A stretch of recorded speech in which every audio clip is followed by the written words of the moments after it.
كنت تعرف ان في تليفون من غير بطاريه؟ ازاي؟ طبعا اكيد ما بيتشحنش ومن غير شاحن. طب خد الكبيره بقى، التليفون من غير شاشه.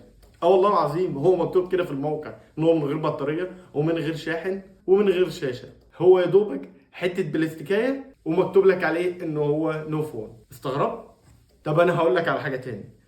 في حاجه كده كيس، انا مش هقول اكتر من كده، هو كيس فاضي من جوه ومكتوب لك عليه نو فون اير. طب ايه يا جماعه ده؟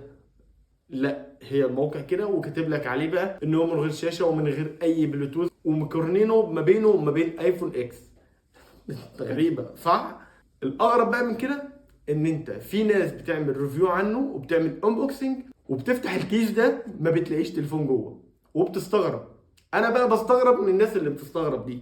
كفايه بقى هزار، هنتكلم بجد شويه. فعلا التليفون ده موجود، والتليفون ده طلع عشان الناس المدمنه للتليفونات. وانت ايه رايك؟ لو انت مدمن هتشتري حاجه زي كده ولا لا؟